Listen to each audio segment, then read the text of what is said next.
Today is all about business, the entrepreneurship board. You know, the entrepreneurship board is one of the sectors that contributes to the growth of the economy of the nation. Today we have another young entrepreneur in person of Hausa Abubakar. She's going to talk to us on entrepreneurship. Welcome to Good Morning Abu. Thank you. Good morning and welcome on the show. Thank you. Yes. To be here today. All right, welcome. Thank you, ma'am. You are an entrepreneur. So can you tell us what you do? What aspect of entrepreneurship are you into? Yeah, I'm into sachet water business. Okay, sachet water. Okay, Yes. okay. So how is the production? The sachet water business is among the competitive business we have today in Nigeria due to the simplicity of the production processes and equipment. Let's say you can start with as low as 3 million naira if you have your own structure. Okay. So I think a lot of people venture into that aspect of water production. When I just heard you say As it as low as 3 million naira, I became super excited because such a water business, especially here in the FCT, one will begin to think, how do you even process this water? We know water is life, water is essential, water is something we all, in fact, no, outside air, water next. However, production of water, it takes a lot of processes.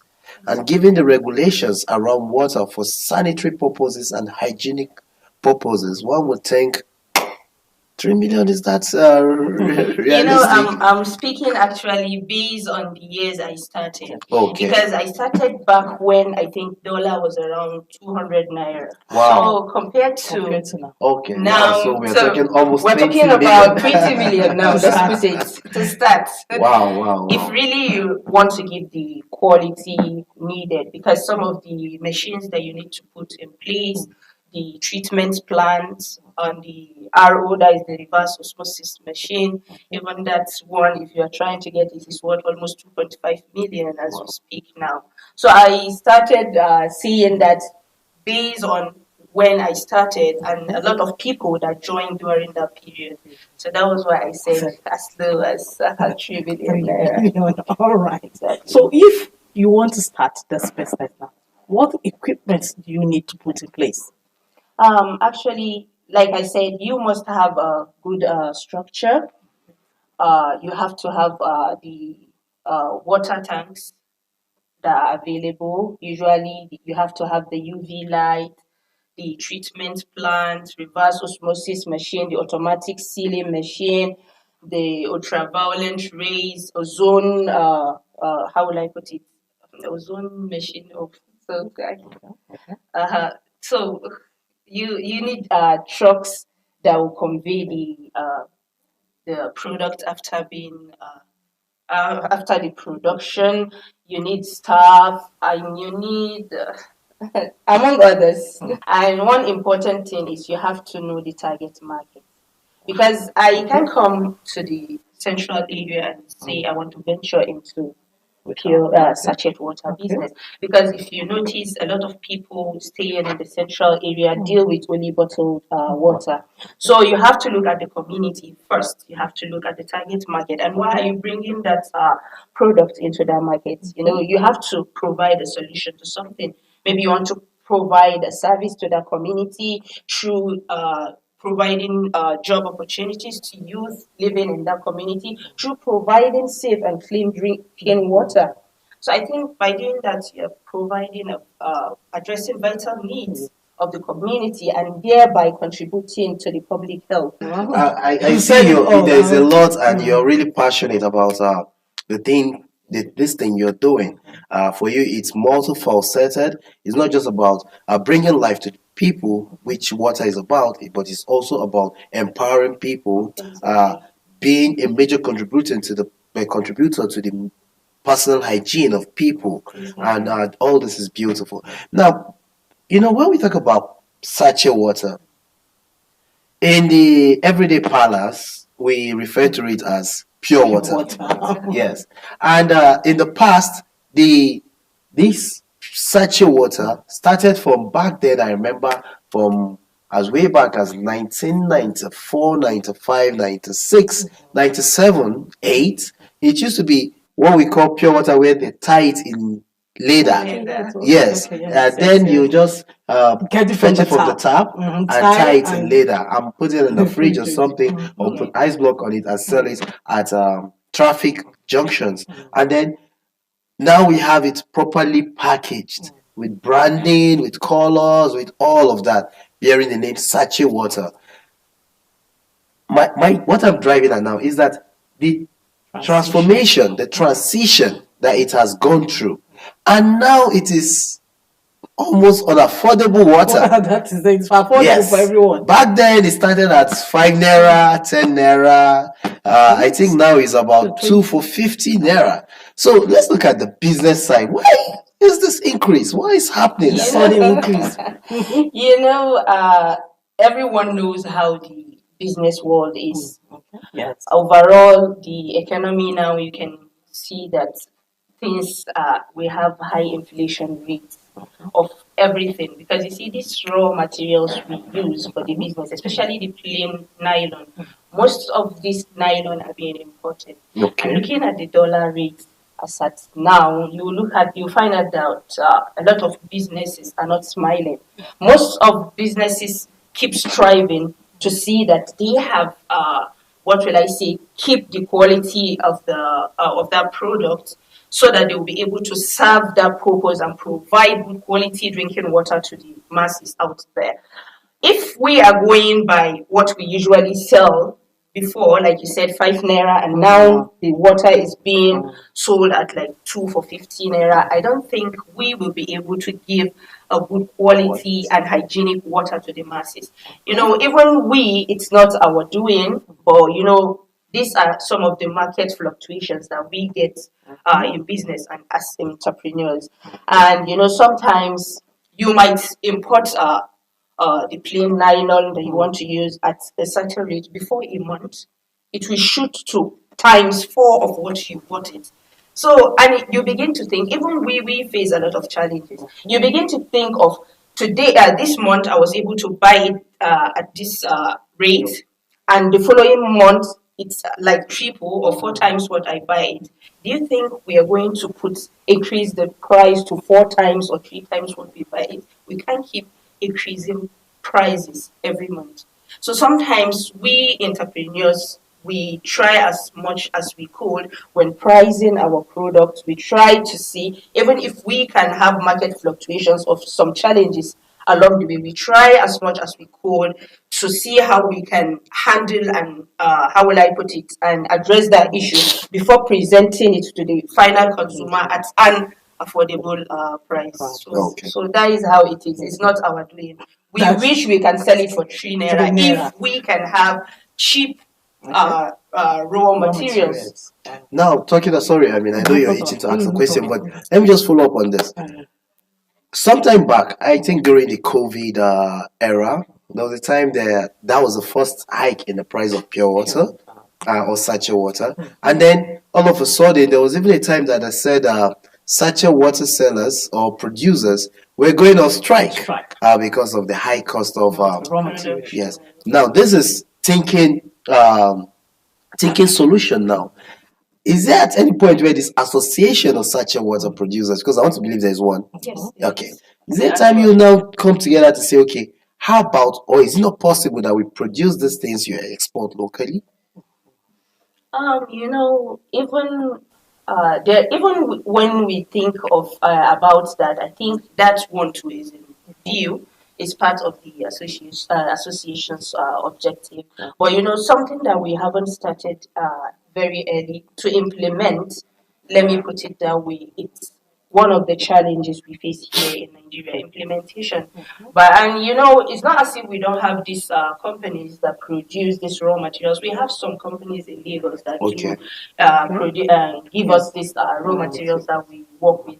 But sometimes the how will I put it, the masses, the number of people using the raw materials, I think maybe let me say it can't how they can't meet up with the can demand. meet up with the demand Okay. that definitely some other businesses have to, some other companies that are into this leather production have to go out to import this raw materials for us to use. Okay. So, but it's part of what we intended as the Pure Water Association. Okay. It's part of the association's objectives to see that what we produce here, well, what we use in producing our materials are produced here locally.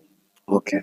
All right. Do you have a criteria given to anyone who wants to go into this business? Or can I just stand over there and say that I want to start Saatchi No. water business? Is there a criteria that you need to follow the procedure Yes. so that you bring out healthy water to your customers? Yes, Okay. there is a criteria, Okay. and these criteria, most of them are set by the National Association for Food Drugs. Okay. Yes, that is NAFDAC. Okay. So you have to meet up some certain standards. They have to come and inspect the place when you submit the place, your products, that this is what you have in mind and you want to start this. They will request you to bring a sample of the product. So they will take it to the lab for testing, and they will now come back to the building to assess and see whether certain things are put in place, from the supply of raw materials, from the procurement to the final supply of goods to the consumer. This process include how you purchase your raw materials, how you treat them, how you treat the raw materials before you even start production. So usually there is a chain that they follow coming into the factory. What they are expected to see is expected to see a netted door at the entrance of the factory. So when they meet there, the next thing they will want to see is the clock room. We call it change. Some other people call it changing room. So they want to see the clock room where workers change into their clothes and uniform, because they have boots that they will enter into the production area with. From there, the next room they are expected to see is the raw material storage room, where they need to see a UV light that sterilizes the printed nylons you're going to use to produce your water. The next is the production house. So in the production room, they're expected to see an active sealing machine that has an ultraviolet ray light behind it. They also will want to see the filters filtering the water from the treatment plant, the way the connection is into the factory. They will also check and ensure there are fans available. There are bowls that you use in collecting the water after being sealed, and a pallet into the storage You have a area. lot to tell. I know you have a lot to say, but let's go on a break first. She is an entrepreneur. She is into Saatchi water. She has told us the productions they do, the requirements needed to produce the Saatchi water. So let's go on a break. We'll be right back, and the programs continue.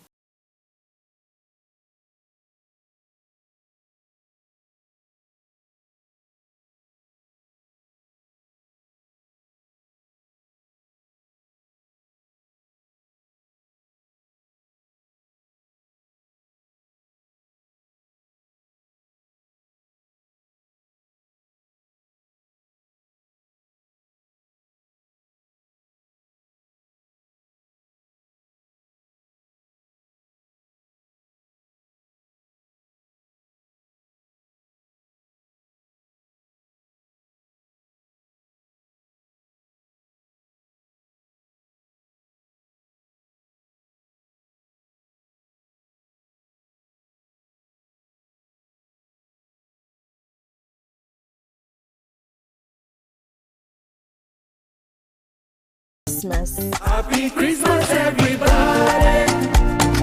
Rice and still go plenty for this season.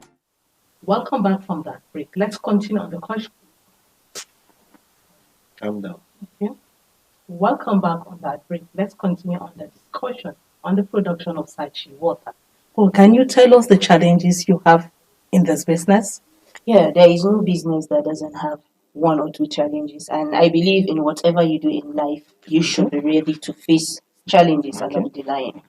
Among the challenges associated with sachet water production, I think, is regulatory hurdles and establishing a reliable supply chain. I think these are some of the challenges that I do face in the business. Like, for instance, the regulatory hurdles involves knowing the laws and reforms that govern the production of sachet water, compliance with the requirements of agencies like NAFDAC and so on.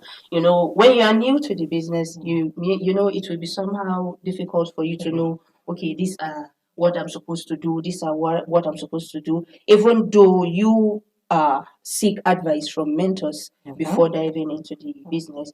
And like I said, maintaining a reliable supply chain. From supply chain, a reliable supply chain has to do with from procurement of your raw materials to the final distribution of goods to the consumers. So along the line, let's say from the procurement of the raw materials, you can start having issues with quality, issues with suppliers not giving you the good quality, issues of not knowing the exact person that you can go and get your raw materials at a cheaper rate. Some maybe they are just middlemen between the real suppliers and you. They will tell you this is the supplier might give them at this amount, and they want to increase their own and make profit before selling to you. So all those are challenges that you can encounter in that business. And for the how will I say, for the supply of raw materials, distribution of goods from the distributors to the final consumers, you can encounter a problem whereby a staff, you wake up and notice that a staff is gone, because this is a business that pays staff on a daily basis.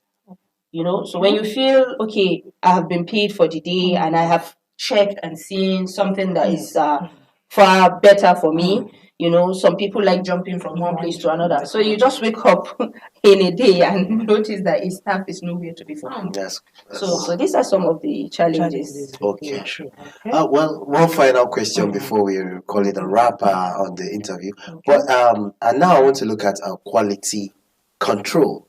From personal experience, some of us have had to take sachet water, and sometimes you test the ink in the water. Sometimes you test eaten sand. You wonder if it is well water that you've been that has been packaged Very for salty. you. And this now I'm talking about quality control from the part of the association that at least regulates or governs your productions.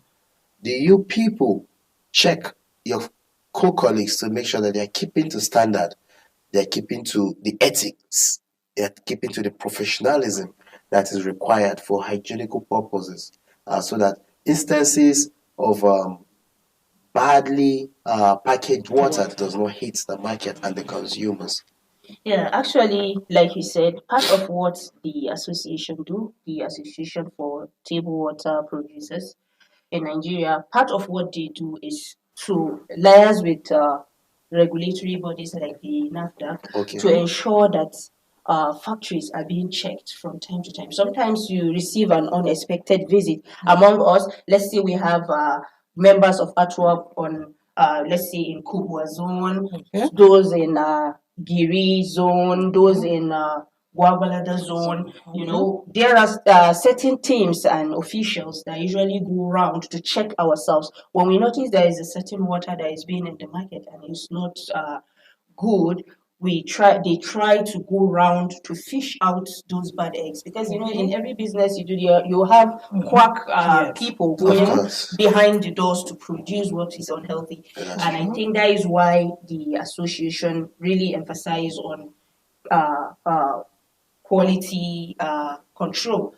So anybody find one thing or the other will be penalized. I think the factory will be shut down until he or she is able to meet up with the requirements. Yes, our discussion this morning has been on sachet water production, the regulations and guidelines that help to safeguard the water that we consume as consumers. And we've been hearing from the part of one of the producers of sachet water. We're talking about Kansau Abubakar herself, who runs a company that makes sachet water. She has taken us through the journey of water production from how the water is sourced to how it is distributed, and the different regulations that ensure that they keep to standard as far as producing this water is concerned. We've also looked at the business side, how lucrative it is, the challenges that they face, the prospects, and what it would even cost to want to dive into this business. Funny enough, it is a business that is not very expensive to begin. This morning, we have learned a lot, and it's with great humility that I say thank you and Thank you for coming. for coming on the show. Good My morning, pleasure. Abuja. All right. My Thank you. pleasure.